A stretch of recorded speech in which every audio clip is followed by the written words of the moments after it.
Hey guys, நம்ம daily லைஃப்ல இருக்க ப்ராப்ளம்ல ஒண்ணு எதையாவது மறந்துட்டு தேடுறது தான். நீங்க தலை போற காரியமா ஃபாஸ்டா மாடிப்படி ஏறி போவீங்க. மேல போனதும் ஆமா ஏன் இப்ப இங்க வந்தோம் அப்படின்னு தகச்சு போய் நிப்பீங்க. ஞாபக மறதி. எதை மறக்கணும்னு நினைப்போமோ அது அடிக்கடி ஞாபகம் வந்து மனசை நெருடிக்கிட்டே இருக்கும். அதுவே எதை மறக்க கூடாதுன்னு நினைக்கிறோமோ அதெல்லாம் மறந்துடும். அதை ஞாபகப்படுத்தி பார்க்கும்போது சட்டுன்னு மைண்டுக்கே வராது. இந்த சிச்சுவேஷன் கண்டிப்பா எல்லாருடைய லைஃப்லயுமே ஏதாவது ஒரு கட்டத்துல எக்ஸ்பீரியன்ஸ் பண்ணிருப்போம். இந்த மெமரி பவரை இன்க்ரீஸ் பண்ண ஏதாச்சும் டேப்லெட் இருந்தா நல்லா இருக்குமேனு தோணும். பட் அப்படி ஒண்ணும் இல்ல, அதுக்கு அவசியமும் இல்ல. சில ட்ரிக்ஸே போதும். நீங்க ரோட்ல போகும்போது ஆப்போசிட்ல உங்களோட ஃப்ரெண்டு போல ஒருத்தர் போயிட்டு இருப்பாரு. உடனே அவரை கூப்பிடணும்னு பாப்பீங்க, அவர்கிட்ட பேசணும்னு நினைப்பீங்க. அங்கதான் ட்விஸ்டே. உங்களுக்கு அவரோட பேரே மறந்துருக்கும், ஞாபகத்துக்கே வராது. ஷாப்பிங் போவீங்க, பட் எழுதின லிஸ்ட மறந்து டேபிள்லயே வச்சுட்டு வந்திருப்பீங்க.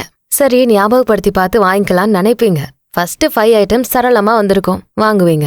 லாஸ்ட் ஐட்டம் மட்டும் என்னதான் நீங்க குட்டி காரணம் போட்டாலும் உங்களுக்கு ஞாபகம் வராம உங்களை தவிக்க விடும். அட கடவுளே, ஏன் இப்படி நடக்குது, எனக்கு என்ன ஆச்சு அப்படின்னு உங்களை நீங்களே கேள்வி கேட்டு நொந்துப்பீங்க. கவலையை விடுங்க, உங்க பிரெயின்ல கட்டி டியூமர்லாம் ஒன்றும் வளரல. மெமரி லாஸ் அப்படிங்கிறது இப்ப இருக்க காலகட்டத்துக்கு சாதாரணமாயிடுச்சு. சின்ன பசங்கள்ல இருந்து பெரியவங்க வரைக்கும் இந்த ப்ராப்ளம ஃபேஸ் பண்றாங்க. சின்ன வயசுல மெதுவா, 50ஸ்ல ஸ்பீடா இருக்கும், அவ்வளவுதான்.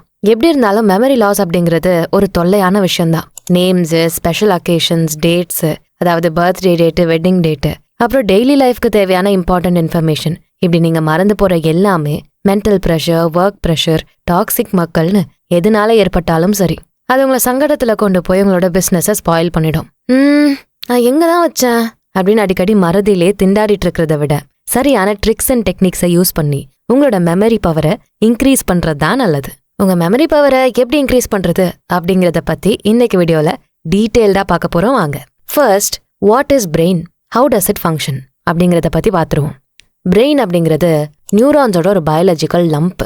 நம்ம டோட்டல் பாடி வெயிட்ல 3% இந்த பிரெயினோட வெயிட் தான். பட் இது டெய்லி 20% எனர்ஜியை கன்சியூம் பண்ணுது. நம்ம பிரெயின் 2 அரைக்கோளமா, அதாவது ஹெமிஸ்பியரா இருக்கு. ஒன்னு லெஃப்ட் ஹெமிஸ்பியர், இன்னொன்னு ரைட் ஹெமிஸ்பியர்.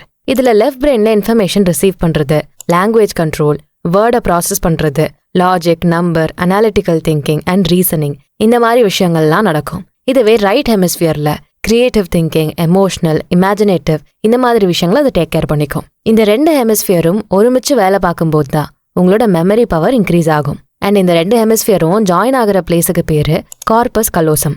இதுதான் ஜங்ஷன். இங்கதான் நிறைய நம்பர் ஆஃப் நர்வ் ஃபைபர்ஸ், அதாவது நியூரான்ஸ் இருக்கு. இந்த நியூரான்ஸ் ஒண்ணுக்கு கனெக்ஷனை ஏற்படுத்தும். இது 2 இணைகிற இடம் சினாப்சிஸ் அப்படின்னு சொல்லுவாங்க. இது ஸ்ட்ராங் ஆகும்போது உங்க மெமரி லாங் டேர்முக்கு இருக்கும். பட் இந்த சினாப்சிஸ் எப்போ ஃபார்ம் ஆகும்னா நீங்க தூங்கும் போது தான். அதனாலதான் எல்லாருமே ஸ்லீப்பிங்க கண்டிப்பா ரொம்ப முக்கியம்னு சொல்லுவாங்க. நம்ம மெமரியில 2 விதம் இருக்கு. ஒன்னு ஷார்ட் டேர்ம் மெமரி, 2வது long term memory. Short term memory அப்படிங்கிறது ஒரு விஷயம் டெம்பரரியா சேவ் ஆயிருக்கும். நியூரான்ஸால சரியா கனெக்ஷனை மேக் பண்ண முடியாம போச்சுன்னா கொஞ்ச நாள் அந்த இன்ஃபர்மேஷன் மறந்து போயிடும். இதுவே லாங் டேர்ம் மெமரி அப்படிங்கிறது 2 நியூரான்ஸ் கனெக்ட் ஆகும்னு சொன்னல, அப்போ உருவாகக்கூடிய மெமரி தான் இந்த LTP அப்படின்னு சொல்ற லாங் டேர்ம் பொட்டன்சியேஷன் மெமரி. இதுல 2 டைப்ஸ் இருக்கு. ஒன்னு டிக்ளரேட்டிவ், இன்னொன்னு ப்ரொசீஜரல். இந்த டிக்ளரேட்டிவ் மெமரியில 2 வகையான மெமரி இருக்கு.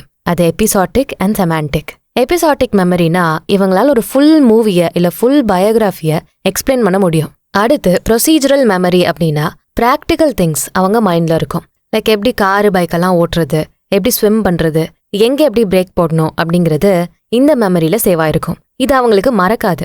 20 வருஷம் தாண்டி நீங்க டிரைவ் பண்ணாலும் உங்களுக்கு அது வரும், ஸ்விம் பண்ணாலும் வரும். பட் என்ன, கொஞ்சம் ஸ்டார்டிங் ட்ரபிள் இருக்கும். ஃபியூ ஹவர்ஸ்லயே நீங்க பழைய மாதிரி எந்தூசியாஸ்டிக்கா பண்ண ஸ்டார்ட் பண்ணிடுவீங்க. இது ஏன் மறக்காம இருக்கும்னா அந்த அளவுக்கு நீங்க இதை கத்துக்கிறதுல இன்ட்ரெஸ்ட் காட்டியிருப்பீங்க. நிறைய வாட்டி ரிப்பீட் பண்ணிருப்பீங்க, நிறைய வாட்டி ஃப்ரெண்ட்ஸ் கிட்ட அதை பத்தி டிபேட் பண்ணிருப்பீங்க, கான்வர்சேஷன் பண்ணிருப்பீங்க, கத்துக்கும் போது ரிலாக்ஸ்டா இருந்திருப்பீங்க. இதெல்லாமே சேர்ந்து அந்த சினாப்சிஸை நல்லா ஸ்ட்ராங்கா மாத்திருக்கும். ஸோ நீங்க அதுக்கு எத்தனை வருஷம் ஆனாலும் மறக்காம இருப்பீங்க. சிலருக்கு நல்ல ஞாபக சக்தி இருக்கும், பட் மெதுவா எல்லாத்தையும் அண்டர்ஸ்டாண்ட் பண்ணிப்பாங்க. இன்னும் கிளியரா சொல்லணும்னா அவங்க ஒரு ஸ்லோ லேர்னரா இருப்பாங்க. இவங்க ஒரு விஷயத்த ஸ்லோவா டைம் எடுத்து புரிஞ்சுக்கிட்டாலும் ரொம்ப நாளைக்கு ஞாபகம் வச்சுப்பாங்க, சீக்கிரம் அதை மறக்கவே மாட்டாங்க. இதுவே சில பேர் சீக்கிரம் எல்லாத்தையும் அண்டர்ஸ்டாண்ட் பண்ணிப்பாங்க, பட் அண்டர்ஸ்டாண்ட் பண்ண அதே வேகத்துல மறந்துருவாங்க. ஒரு விஷயத்த மறக்காம மைண்ட்ல வச்சுக்கிறது அப்படின்னா என்ன அப்படின்னா கவனத்துல வைக்கிறது. கவனம் எப்போ வரும்? ஆர்வம் இருக்கப்பதான் கவனம் வரும். அடுத்து நம்ம பார்க்க போறது தெரிந்து கொள்வதில் வரும் ஆர்வம். ஒரு விஷயத்த தெரிஞ்சுக்க எந்த அளவுக்கு இன்ட்ரெஸ்ட் காட்டுறீங்களோ அந்த அளவுக்கு அது உங்க மைண்ட்ல ஸ்டோர் ஆகும். நீங்களே யோசிச்சு பாருங்க, உங்களோட ஃபேவரட் ஹீரோவோட ஃபேமஸ் பஞ்ச் டயலாக எக்ஸ்பிரஷன் மாறாம அந்த ஹீரோ மாதிரியே பேசுவீங்க. அவங்களோட ஹிட் சாங்ஸ் எல்லாமே உங்களுக்கு மனப்பாடமா தெரியும். லைன் பை லைன் மறக்காம மாத்தாம பாடுவீங்க. அது மட்டுமா, இப்ப ட்ரெண்ட்ல இருக்க சாங் எல்லாம் என்ன மீனிங், என்ன ஸ்லாங்ல இருக்குன்னு கூட கண்டுபிடிக்க முடியாது. பட் அத நீங்க சரியா பாடுவீங்க. படத்தோட ஸ்டோரியை அப்படியே ஸ்டார்டிங் டு எண்ட் வர சொல்லுவீங்க. சில இடத்துல டயலாக் மாறாம சொல்லுவீங்க. உங்க பார்ட்னரோட பர்த்டே டேட்டு கூட மறந்து போவீங்க. பட் உங்க ஹீரோவோட birthday date, movie release date இதெல்லாம் மறக்க மாட்டீங்க. அப்புறம் உங்களுக்கு பிடிச்ச ஸ்போர்ட்டை பத்தி கேட்டா பக்கம் பக்கமா பேசுவீங்க. சம்டைம்ஸ் அரசியல் பத்தி கூட அவ்வளோ தெளிவா அக்யூரேட்டா பேசுவீங்க. பிடிச்ச பைக்கு, காரை பத்தி கேட்டா என்ன மாடல், என்ன ஃபீச்சர்ஸ் இருக்கு, எவ்வளோ மைலேஜ் தரும், என்ன என்ஜின் யூஸ் பண்ணிருக்காங்க, இது வரைக்கும் பக்காவா சொல்லுவீங்க. அதே மாதிரி சில கேர்ள்ஸ் எனக்கு எதுவுமே ஞாபகம் இருக்க மாட்டேங்குதுன்னு புலம்புவாங்க. பட் அவங்களோட ஹேண்ட்பேக்ல என்னெல்லாம் திங்ஸ் இருக்குன்னு சரியா ஞாபகம் வச்சுப்பாங்க. ஆப்போசிட்ல ஏதாச்சும் பொண்ணு போனா அந்த பொண்ணை பார்த்த ஃபியூ செகண்ட்ஸ்ல ஸ்கேன் பண்ணி அவங்க ஃபேஸு, சாரி, சல்வார் டிசைனு, என்ன கலர் ட்ரெஸ்ன்னு எல்லாத்தையும் பார்த்த மாத்திரத்துல ஞாபகம் வச்சுப்பாங்க. இதுவே படிக்கிற பசங்களை எடுத்துக்கிட்டா அவங்கள படிக்க சொன்னா அவ்வளோ கஷ்டப்படுவாங்க. படிச்சாலும் மறந்துடுவாங்க. அதுவே அவங்க கிட்ட கிரிக்கெட் பத்தி பேச சொன்னா மணிக்கணக்கா பேசுவாங்க. இதனால அவங்களுக்கு ஞாபக சக்தி கம்மியா இருக்கு அப்படின்னு அர்த்தம் இல்ல. கிரிக்கெட்ல இருக்க இன்ட்ரெஸ்ட் மேக்ஸ்லயோ இங்கிலீஷ்லயோ சயின்ஸ்லயோ இல்ல. ஸோ ஒரு விஷயத்த கத்துக்கிறதுக்கு, அதை பத்தி தெரிஞ்சுக்கிறதுக்கு உங்களுக்கு இன்ட்ரெஸ்ட் இருக்கணும். ஸோ உங்களோட மெமரி பவருக்கு இம்பார்ட்டன்ட்டே இந்த ஆர்வம், தெரிஞ்சுக்கணும் அப்படிங்கிற இன்ட்ரெஸ்ட் தான். அடுத்து மெமரி பவரை இன்க்ரீஸ் பண்றதுக்கான முக்கியமானது அப்சர்விங் ஸ்கில். ஒரு விஷயத்த தெரிஞ்சுக்க ஆர்வம் இருக்கும்போது அது கூடவே கவனமும் இருக்கணும். நீங்க இன்ட்ரெஸ்டா இருந்து அதை நீங்க கவனமா பிராக்டிஸ் பண்ணலன்னா உங்களுக்கு கொஞ்ச நாள்ல அது மேல இருந்த இன்ட்ரெஸ்டும் போயிடும். ஸோ நெக்ஸ்ட் நம்ம பார்க்க போறது give attention while you learn something. டிவியில நீங்களும் வெல்லலாம் 1 கோடி, அப்புறம் ஒரு வார்த்தை 1 லட்சம், இந்த மாதிரி கேம் ஷோஸ் பார்த்துருப்பீங்க. அது மட்டும் இல்லாம முன்னாடி இந்த மெகா சீரியல்ஸ்ல சீரியல் முடிஞ்சதும் அன்னைக்கு டெலிகாஸ்ட் ஆன எபிசோடுக்கு ரிலேட்டடான ஒரு சில கேள்விகளை கேட்பாங்க. அதை ஒரு அட்ரஸுக்கு போஸ்ட் கார்டில் ஆன்சர் எழுதி போஸ்ட் பண்ண சொல்லுவாங்க. அந்த கொஸ்டின்ஸ்லாம் ரொம்ப சில்லியா இருக்கும். பட் அதுக்கு 1000கணக்கில் ப்ரைஸ் அமௌண்ட் சொல்லுவாங்க. கேம் ஷோல கேட்குற கொஸ்டினுக்கு பல நேரம் நம்ம இங்க இருந்துகிட்டே ஆன்சர் பண்ணிருப்போம். கொஸ்டின்ஸ் ஈஸியா இருக்கும். என்ன இவ்ளோ ஈஸியா கேட்கறாங்கன்னு தோணிருக்கும். சரிதானே? ஒரு விஷயத்த பாக்குறதுக்கும் அதை கருத்தா கவனிக்கிறதுக்கும், அதாவது அப்சர்வ் பண்றதுக்கும் டிஃப்ரென்ஸ் இருக்கு. நேத்து என்ன லஞ்சு சாப்பிட்டீங்க, நேத்து என்ன கலர் ட்ரெஸ் போட்டிருந்தீங்க, இப்படி உங்ககிட்ட கேட்டா உங்களால சொல்ல முடியுமா? மேபி சில பேர் ஞாபகம் வச்சிருப்பீங்க. பட் பெரும்பாலானவங்களுக்கு இது ஞாபகம் இருக்காது. இப்படி நமக்கே நம்மளை பத்தி ஞாபகம் இல்லாதப்போ எப்படி மத்தவங்களை பார்த்து கமெண்ட் பண்றது? நீங்க எல்லாத்தையும் கவனிக்கிறீங்க தான், அதுல எந்த மாற்ற கருத்தும் இல்ல. பட் கருத்தோட கவனிக்கிறீங்களா? ஒரு சிலர் அவங்களோட ஃபுட் அண்ட் ட்ரெஸ் பத்தி மட்டும் இல்லாம மத்தவங்களோட ட்ரெஸ் அவங்க யூஸ் பண்ற திங்ஸ் பத்தி தப்பு இல்லாம சொல்லுவாங்க. அவங்களால மட்டும் எப்படி இது முடியுது? ஏன்னா அவங்க கருத்தோட கவனிக்கிறாங்க. ஒரு ஃபிலிம் சாங் ஒன்னு கேட்டதும் 20 இயருக்கு முன்னால வந்த அந்த சாங்கோட மூவி நேம், ஆக்டர், ஆக்ட்ரஸ் வரைக்கும் எல்லாம் ஞாபகம் வரும். காலேஜ் டேஸ்ல ரசிச்சு படிச்ச கவிதைகள் ஞாபகம் இருக்கும். பட் வெட்டிங் ஆனிவர்சரி டேட் ஞாபகம் இருக்காது. தன்னோட சொந்த பொண்ணு இல்ல பையன் என்ன கிளாஸ் படிக்கிறாங்கன்னு கேட்டா தெரியாது. இந்த ஸ்டேட்மெண்ட் டேம் ட்ரூ. ஏன்னா எங்க அப்பாவுக்கும் நான் எந்த ஸ்கூலு, காலேஜ் படிச்சேன்னு டக்குன்னு கேட்டா தெரியாது. சில பேரோட நிலைமை இப்படி இருக்கு.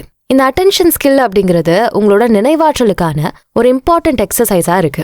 எதை நம்ம கவனிக்கலையோ அதை நம்மளால ஞாபகம் வச்சுக்க முடியாது. நம்ம ஈஸியா ஞாபகம் வச்சுக்கணும்னா கனெக்ட் பண்ணி பாக்குறது ஹெல்ப் பண்ணும். அதாவது நம்ம உன்னை மறக்காம ஞாபகம் வச்சுக்கணும்னா நமக்கு ஆல்ரெடி தெரிஞ்ச இல்ல மெமரியில இருக்க விஷயத்தோட கனெக்ட் பண்ணிக்கணும். எக்ஸாம்பிள் சொல்றேன் கேளுங்க. உங்க டிரைவர் எப்படி சார் அப்படின்னு பக்கத்து வீட்டுக்காரர் கேட்டா, யாரு, முஸ்தபா தானே, ரொம்ப நல்லவன் அப்படின்னு சொல்லுவீங்க. வேலை விஷயத்துல பொறுப்பா இருக்கிறது, உண்மையா பேசுறது, காசு விஷயத்துல நேர்மை, இதெல்லாம் நீங்க பல சிச்சுவேஷன்ஸ்ல முஸ்தபாவை முன்னாடி அண்டர்ஸ்டாண்ட் பண்ணி வச்சிருப்பீங்க. ஸோ உங்க நெய்பர்ஹுட் ஃப்ரெண்டு கேட்டதும் இதெல்லாம் மைண்டுக்கு வந்திருக்கு. அதனால நீங்க முஸ்தபாவை நல்லவன் அப்படின்னு உறுதியா சொன்னீங்க. இது உங்க மைண்ட்ல எப்படி ஸ்டோர் ஆயிருக்கும்னா, நல்லவனானு குவெஸ்டின் பண்ணும்போது உங்க மனசு உண்மை, நேர்மை போன்ற சில கீவேர்டோட கனெக்ட் பண்ணி வச்சிருக்கும். ஓகே, ஒரு இன்ஃபர்மேஷனை நீங்க லாங் டேர்முக்கு ஸ்டோர் பண்ணணும் அப்படின்னா அதுக்கு இன்ட்ரெஸ்டும் அட்டென்ஷனும் இருக்கணும்னு பார்த்தோம். பட் எல்லா விஷயத்துக்கும் நம்ம அதை கொண்டு வர முடியாது தானே. முக்கியமா படுற விஷயத்துல அதை சார்ட் அவுட் பண்றதுக்கு தான் சில டெக்னிக்ஸை கொண்டு வந்திருக்கேன். அது மூலமா எப்படி நம்ம படிக்கிறத, கத்துக்கிறத மறக்காம வச்சுக்கலான்னு பார்க்கலாம். இந்த டெக்னிக்ஸை ஃபாலோ பண்ணும்போது உங்க மெமரி பவர் கண்டிப்பா இன்க்ரீஸ் ஆகும். அதுல ஃபர்ஸ்ட் 3-2-1 டெக்னிக். இது ஒரு காமன் மெமரைசேஷன் டெக்னிக். இந்த ஸ்டடி மெத்தட் பொதுவா ரீடிங் ஆர் லெசனுக்கு ரெஸ்பாண்ட் பண்ற விதமா தான் இருக்கு. அண்ட் உங்களோட நோட்ஸை ரிவ்யூ பண்றதுக்கும் உங்களோட மெமரியை டெஸ்ட் பண்றதுக்கும் ஒரு ஆர்கனைஸ்ட் அண்ட் கவனம் செலுத்தும் வழியா பார்க்கப்படுது. நீங்க கத்துக்கிட்ட 3 விஷயங்களை எழுதுங்க. உங்களோட ஆர்வத்தை தூண்டுன இல்ல உங்களை குழப்பிட 2 விஷயத்த எழுதுங்க. ஃபைனலி நீங்க கத்துக்கிட்டதை செய்ய வேண்டிய ஒரு விஷயத்த எழுதுங்க. அடுத்து நம்பர் 2, ரெப்படிஷன் டெக்னிக். ரொம்ப யூஸ்ஃபுல்லான ஒரு பேசிக் மெமரைசேஷன் டெக்னிக் தான் இந்த ரெப்படிஷன். இதுல நீங்க பண்ண வேண்டியது என்னன்னா, உங்க மனசுல பதிய வைக்கணும் அப்படின்னு விரும்புற இன்ஃபர்மேஷனை உங்க மைண்ட்ல ஸ்டோர் ஆகுற வரைக்கும் ரிப்பீட்டடா அகைன் அண்ட் அகைன் சொல்லிக்கிட்டே இருக்கணும். நீங்க எவ்வளவு அதிகமான டைம்ஸ் ஒரு விஷயத்த கேக்குறீங்களோ அந்த அளவுக்கு அதை பத்தி தெரிஞ்சு வச்சிருப்பீங்க. ஈஸியா உங்க மைண்ட்ல அது ஒட்டிக்கும். இந்த டெக்னிக்கை நீங்க பிராக்டிஸ் பண்றதுக்கு பல வழிகள் இருக்கு. ஃபிளாஷ் கார்ட்ஸ் யூஸ் பண்ணலாம். நீங்க அதிகமா இருக்க பிளேஸ்ல அதை கண்ணில் படுற மாதிரி வச்சு போகும்போதும் வரும்போதும் பார்த்து ரிப்பீட் பண்ணலாம். நிறைய டைம் எழுதி பார்க்கலாம், சத்தமா சொல்லி பார்க்கலாம். அடுத்து நம்பர் 3, விஷுவலைசேஷன் டெக்னிக். இந்த மெமரைசேஷன் டெக்னிக்ல உங்க மெமரியை ட்ரிகர் பண்றதுக்கு picture, sound, taste, smell and touch feeling அப்படிங்கிற நம்மளோட சென்சஸ் யூஸ் ஆகும். இந்த டெக்னிக்ல நிறைய சென்சஸ் யூஸ் பண்றதுனால உங்க மெமரியை தேவைப்படும் போது ஈஸியா ரீகால் பண்ண முடியும். ஒரு சிக்கலான கான்செப்ட் இல்ல ஐடியாஸை மைண்ட்ல சேவ் பண்ணணும்னு நினைக்கும் போது மென்டல் இமேஜஸை உருவாக்குறது ரொம்பவே யூஸ்ஃபுல்லா இருக்கும். நீங்க ஒரு கான்செப்டை உங்களுக்கு தெரிஞ்ச ஒரு விஷயத்தோட கனெக்ட் பண்ணிக்கும் போது அந்த கான்செப்டை நீங்க ஈஸியா ஞாபகம் வச்சுப்பீங்க. எக்ஸாம்பிள் சொல்றேன் கேளுங்க. ஸ்கிரீன்ல தெரியற இந்த வேர்ட்ஸை நீங்க மனப்பாடம் பண்ணி உங்க மைண்ட்ல ஸ்டோர் பண்ணணும். கோட்டு, காரு, ஃபுட்பால், சிரிப்பு, ஐஸ்கிரீம், ஏர், குதிரை, கத்தி, பச்சை, தக்காளி. இதை நீங்க பார்க்கும்போது உங்களுக்கு தெரியும் ஒண்ணுக்கொன்னு லிங்க் இல்ல. இதை எப்படி ஒரே இமேஜ்குள்ள கொண்டு வர முடியும்? சொல்றேன், நல்லா கவனிங்க. உங்க கண்களை மூடி நான் சொல்றத இமேஜின் பண்ணுங்க. நீங்க ஒரு விருந்துக்கு போக வேண்டியிருந்தது. காஸ்ட்லியான உங்களோட கோட் எடுத்து மாட்டிக்கிட்டு உங்க கார்ல போய்கிட்டு இருக்கீங்க. போற வழியில ஒரு ஃபுட்பால் கிரவுண்ட் வழியா போக வேண்டியதா இருந்தது. அங்க கோமாளி வேடமிட்ட ஒருத்தர் மக்களுக்கு சிரிப்பு காட்டி ஐஸ்கிரீம் வித்துட்டு இருந்தாரு. சடனா உங்க காரு பஞ்சர் ஆகி நின்னுருது. ஏர் ஃபில் பண்ணி தர யாரும் இல்லாததால நீங்க குதிரையில போனீங்க. விருந்து நடக்கிற இடத்துல இருக்க கார்டு தன்னோட கையில பெரிய கத்தி வச்சுட்டு நின்னுட்டு இருந்தாரு. விருந்து உபசரிக்கிறவரு பச்சை நிறத்துல ட்ரெஸ் போட்டிருந்தாரு. அங்க உங்களுக்கு தக்காளி ரசம் கொடுத்தாங்க. இப்ப உங்க ஐஸை ஓபன் பண்ணி பாருங்க. நீங்க முன்னாடி ரேண்டமா பார்த்த லெட்டர்ஸை மனப்பாடம் பண்றதை விட இப்போ ஒரு கதையா அதை டெவலப் பண்ணி நான் சொல்லும் போது உங்களால ஈஸியா ஞாபகம் வச்சுக்க முடிஞ்சது. கரெக்ட் தானே? இன்னொரு ரியல் டைம் எக்ஸாம்பிள் சொல்லணும்னா, பிக் பாஸ் ஷோ எல்லாரும் பார்த்திருப்பீங்க. அதுல மெமரி டாஸ்க்ல மிஸ்டர் முத்துக்குமரன் அந்த டாஸ்க் ரூம்ல இருந்த 15 ஐட்டம்ஸையுமே கரெக்டான ஆர்டர்ல வச்சிருப்பாரு. அதை எப்படி அவர் ஞாபகம் வச்சுக்கிட்டீங்க அப்படின்னு கேட்டப்போ அவரும் இதே டெக்னிக்கை தான் சொல்லியிருப்பாரு. இந்த மாதிரி நீங்க மெமரைஸ் பண்ண வேண்டிய விஷயங்களை, இன்ஃபர்மேஷன், திங்ஸை உங்களுக்கு அண்டர்ஸ்டாண்ட் பண்ணிக்கிற இமேஜ்ல நீங்க கனெக்ட் பண்றது மூலமாவும் இந்த கதையை நீங்க மனப்பாடம் பண்ற வர ரிப்பீட்டடா பண்றது மூலமாவும் இந்த விஷுவலைசேஷன் டெக்னிக்கை நீங்க பிராக்டிஸ் பண்ணலாம். அடுத்து நம்பர் 4, நிமோனிக்ஸ் டெக்னிக். இதுவும் விஷுவலைசேஷன் மாதிரி தான். இதுல டிஃப்ரெண்ட் டைப்ஸ் இருக்கு. Abbreviation, association, chunking and the method of loci, இப்படி சில மெத்தட்ஸ் இருக்கு. அப்ரிவேஷன் மெத்தடை பத்தி பார்த்தோம்னா, ஒரு குரூப் ஆஃப் இன்ஃபர்மேஷனோட ஃபர்ஸ்ட் லெட்டரை வச்சு ஒரு அப்ரிவியேஷன் ரெடி பண்ணலாம். எக்ஸாம்பிளுக்கு நமக்கு தெரியுமே, விப் கியர். இது ஞாபகம் இருக்கா கைஸ்? எஸ், ரெயின்போட கலர்ஸ். வானவில்ல இருக்க கலர்ஸை ஞாபகம் வச்சுக்க இதை நம்ம படிச்சிருப்போம். V stands for violet, I stands for indigo, G stands for green, Y stands for yellow, O stands for orange, R stands for red. இதுல நீங்க ஒவ்வொரு கலரை ஞாபகம் வச்சுக்கிறத விட இப்படி அப்ரிவியேஷனை கிரியேட் பண்ணி மெமரைஸ் பண்ணும்போது ரொம்பவே ஈஸியா இருக்கும். இதுவே சில பேருக்கு இங்கிலீஷ்ல எழுதும்போது ஸ்பெல்லிங் மிஸ்டேக் வரும். எக்ஸாம்பிளுக்கு, பிலீவ் அப்படிங்கிற வேர்ட்ல LIக்கு அப்புறம் E வருமா வராதான்னு டவுட் இருக்கும். அப்ப அவங்க அதை நெவர் பிலீவ் அ லை அப்படின்னு ஞாபகம் வச்சுக்கலாம். இதுல லாஸ்ட்ல வர லையில E கண்டிப்பா வருது. ஸோ பிலீவ்ங்கிற வேர்ட்ல LIக்கு அப்புறம் E வரும் அப்படின்னு ஈஸியா ஞாபகம் வச்சுக்க முடியும். இப்படி நல்லா தெரிஞ்ச வேர்டோட கனெக்ட் பண்ணி ஞாபகம் வச்சுக்கலாம். அடுத்து நம்பர் 5, மைண்ட் மேப்பிங். ஒரு பல்க் டேட்டாவை கீவேர்ட்ஸை யூஸ் பண்ணி டிராயிங்கா சேவ் பண்றது தான் இந்த டெக்னிக். இதுல ஒரு மெயின் டாபிக் இருக்கும். அதுல இருந்து பிரான்ச்சஸ் டேட்டாக்கு ஏத்த மாதிரி போட்டுக்கலாம். இது ஒரு ட்ரீ மாதிரி தான். எப்படி ஒரு மரத்துல இருந்து பல கிளைகள் போகுதோ அதே மாதிரி மைண்ட் மேப்பிங்கும் இருக்கும். எக்ஸாம்பிளுக்கு, என்னோட மெயின் டாபிக் டு டூ லிஸ்ட்னு வச்சுப்போம். அதை சென்டர்ல போட்டுக்கணும். நான் டு டூ லிஸ்ட்ல பண்ண வேண்டிய 4 முக்கியமான விஷயம் இருக்கு. அது home, work, study and health. இதுல ஹோம்ல பண்ண வேண்டிய டு டூ லிஸ்ட் 2 விஷயம் இருக்கு. அது ஃபினான்ஸ் அண்ட் வெக்கேஷன். இந்த ஃபினான்ஸ்ல என்ன பண்ணணும்னு 2 டேட்டா இருக்கு. அதுல ஒன்னு EB பில் பே பண்ணணும், ஸ்பெண்டிங் ஷீட்டை அப்டேட் பண்ணணும். அடுத்து வெக்கேஷன்ல என்ன பண்ணணும்னா ரெண்டல் கார் புக் பண்ணணும். அடுத்து ட்ரிப் ஐட்டனரி ரெடி பண்ணணும். இதெல்லாம் நான் வீட்ல பண்ணி முடிக்க வேண்டிய முக்கியமான ஒர்க்ஸ். அடுத்து ஒர்க்ல பார்க்கும்போது 2 விதமான டாஸ்க் இருக்கு. ஒன்னு ப்ராஜெக்ட்ஸ். அதுல என்னெல்லாம் பண்ணணும்? வெப்சைட் பில்ட் பண்ணணும், வாட்டர் ஆஃபீஸ் பிளான்ஸ் ப்ராஜெக்ட் பண்ணணும். அடுத்த டாஸ்க் மீட்டிங். இதுல ஒன்னு மார்க்கெட்டிங் டீம் கூட, இன்னொன்னு மேனேஜ்மெண்ட் டீம் கூட. 3வது டு டூ ஒர்க் ஸ்டடி. இதுலயும் 2 டாஸ்க் இருக்கு. ஒன்னு கிளாஸஸ். அதுல English class and sociology class. அடுத்த டாஸ்க் அசைன்மெண்ட். அதுல turn in extra credit and mind map study guide. 4th work health. இதுலயும் 2 டாஸ்க். ஃபர்ஸ்ட் ஜிம், அதோட மெம்பர்ஷிப்பை ரெனியூ பண்ணணும். அப்புறம் நியூ ஷூஸ் ஆர்டர் போடணும். 2வது டாஸ்க்ல யோகா, அதுல நியூ மேட் வாங்கணும். இப்படி ஒரு மைண்ட் மேப் கிரியேட் பண்ணும்போது என்னால என்னோட ஒர்க்கை டென்ஷன் இல்லாம முடிக்க முடியும். அடுத்து நம்பர் 6, டீச் அதர்ஸ். நீங்க ஒரு விஷயத்த கத்துக்கும் போது அது இன்ஃபர்மேஷனா மட்டும்தான் இருக்கும். அதுவே நீங்க கத்துக்கிட்டதை மத்தவங்களுக்கு டீச் பண்ணும்போது நாலேஜா மாறும். அது மட்டும் இல்லாம நீங்க மத்தவங்களுக்கு சொல்லி தரணும்னு அதை ஃபர்ஸ்ட் அண்டர்ஸ்டாண்ட் பண்ணிக்க ட்ரை பண்ணுவீங்க. ஸோ இது மூலமா அந்த இன்ஃபர்மேஷன் லாங் டேர்ம் பொட்டன்ஷியேட்டிவ் மெமரியில ஸ்டோர் ஆகும். அடுத்ததா நம்பர் 7. இது ஒரு செல்ஃப் இவாலுவேஷன் மெத்தட்னு சொல்லலாம். அதாவது நீங்க படிச்ச டாபிக்ல நீங்களே கொஸ்டின்ஸை ரெடி பண்ணி அந்த கொஸ்டின்ஸுக்கு உங்களால ஆன்சர் பண்ண முடியுதான்னு வெரிஃபை பண்ணணும். இதை நீங்க ரிப்பீட்டடா பண்ணும்போது உங்க மைண்ட் அந்த இன்ஃபர்மேஷனை ஸ்ட்ராங்கா ஸ்டோர் பண்ணிடும். இந்த மாதிரி ஏகப்பட்ட டெக்னிக்ஸ் மெமரைஸ் பண்றதுக்காக இருக்கு. இதுல உங்களுக்கு எது சூட் ஆகுமோ அதை ஃபைன் பண்ணி அதை ஃபாலோ பண்ணுங்க. உங்க மெமரி பவரை இன்க்ரீஸ் பண்ணுங்க. இந்த மெமரி பவர் இன்க்ரீஸ் பண்ற ப்ராசஸ்ல உங்க ஹெல்த்தும் பெரிய பங்கு வகிக்குது. அப்ப அதையும் டேக் கேர் பண்ணிக்கணும்ல. அதுல ஃபர்ஸ்ட் உங்க மைண்ட் அண்ட் பாடியை எனர்ஜெட்டிக்கா வச்சுக்க எக்ஸசைஸ் பண்ணுங்க. அதுலயும் மெமரி பவரை பூஸ்ட் பண்றதுக்குன்னே சில எக்ஸசைஸ்லாம் இருக்கு. அதை பண்ணுங்க. Like swimming, aerobic exercises, cycling, இந்த மாதிரி எக்ஸசைசஸை ரெகுலரா ஃபாலோ பண்ணுங்க. அதுக்கேற்ற மாதிரி டயட் ஃபுட் எடுத்துக்கோங்க. சுகர் கன்சம்ஷனை கம்மி பண்ணுங்க. ரிஃபைன்டு சுகர் உங்களோட மைண்டை மந்தமாக்கிரும். அதனால அதை அவாய்ட் பண்ணுங்க. யோகா, மெடிடேஷன் பண்ணுங்க. உங்க மைண்டை ரிலாக்ஸ்டா வச்சுக்க இது யூஸ் ஆகும். And last but not the least, தூக்கம். உங்க பிரெயின் ஆக்டிவா இருக்கணும்னா கம்பல்சரி உங்களுக்கு ஒரு நல்ல தூக்கம் தேவைப்படுது. நான் முன்னாடி சொன்ன மாதிரி அந்த சினாப்சிஸ் ஃபார்ம் ஆகுறதே நீங்க தூங்கும் போது தான். ஸோ சீக்கிரம் தூங்கி சீக்கிரம் எழுந்துக்கங்க. இது உங்க பிரெயின் பூஸ்டப்புக்கு ஹெல்ப் பண்ணும். மெமரி அப்படிங்கிறது நிலையான ஒரு விஷயம் இல்லை.